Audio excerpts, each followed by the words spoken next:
finalmente llegó la adaptación cinematográfica de The Killing Joke, uno de los cómics más famosos del que para muchos es, y me incluyo, el mejor guionista de la historia de los cómics, que es Alan Moore.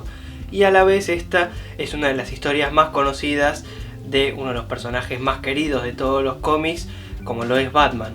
Así que pueden imaginarse la expectativa y el peso que había en esta adaptación. Sin embargo, la película no fue tan buena como a muchos nos hubiera gustado que fuera. Una de las cosas más criticadas fue esta primera media hora, que es toda una introducción agregada a la historia y que en realidad no viene a cuento de mucho.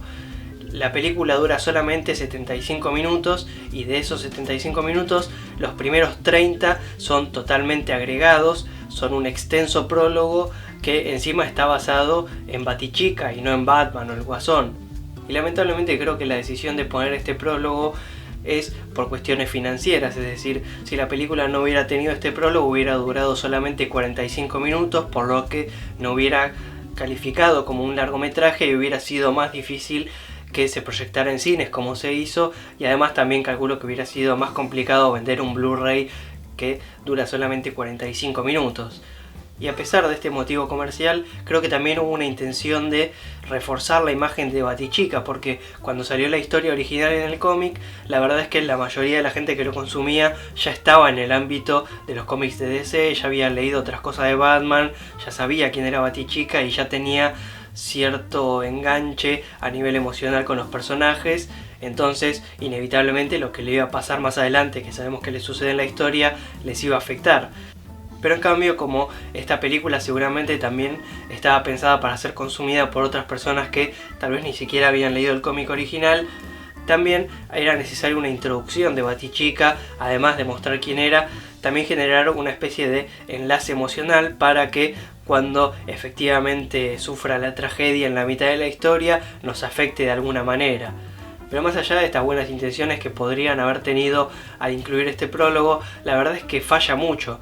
No solo porque de por sí no entretiene, sino porque además no se complementa con la historia original.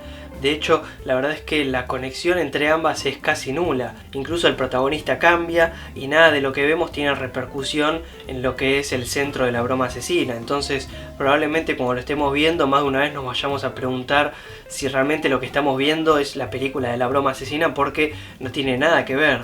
Además, esa escena de sexo inventada entre Batman y Batichica, no sé.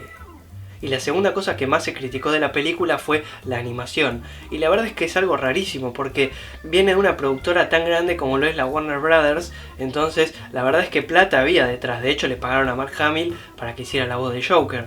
Así que resulta inentendible cómo es que la animación tuvo esa calidad, la verdad. Ya en el primer tráiler que lanzaron se veía bastante mal. Había imágenes que parecía que le faltaban cuadros, parecía que estaba animado por Flash. La verdad es que hay animaciones hechas por fans que son mucho mejores. Por esto es inentendible que la calidad de esta animación, y más para una obra tan querida, haya resultado como resultó. Incluso en una de las primeras secuencias de la película hay una persecución en autos hecha en 3D que la verdad parece que es de hace 20 años atrás por la calidad. Hasta se olvidaron de ponerle las matrículas a los autos. Y de hecho a lo largo de la película el Joker aparece dibujado de varias maneras muy notoriamente distintas. Algo así como lo que le pasó a Dragon Ball Super. Y si bien por suerte en la versión final la calidad mejoró en relación a lo que nos habían mostrado en el tráiler, la verdad es que la animación deja que desear.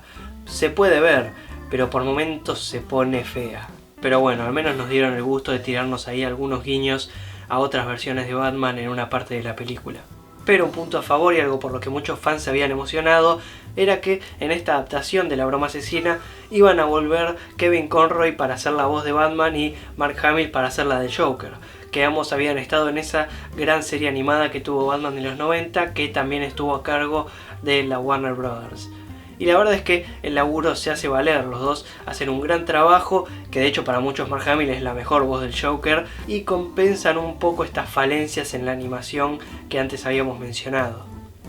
Pero la verdad es que a pesar de todas las críticas y sacando esa primera media hora totalmente inventada, Por suerte, la película es muy fiel y creo que captura bastante la esencia de lo que es el cómic original. De hecho, una de las grandes cosas que tiene es que es extremadamente fiel a tal punto de que, sacando por supuesto este prólogo totalmente innecesario, hay muy poca creatividad, es un calco, es casi como estar viendo el cómic en movimiento. Está repleta de diálogos calcados y de tomas que son absolutamente idénticas a las viñetas que vimos en el cómic original. Sin embargo, gracias a la solidez del material en el que se basaron y a la fidelidad que le dedicaron, la verdad es que la película se aguanta. No es lamentablemente la adaptación que a todos nos hubiera gustado ver, pero bueno, en definitiva es una historia de Moore. Realmente hay que hacerla muy mal para cagar una historia de Alan Moore.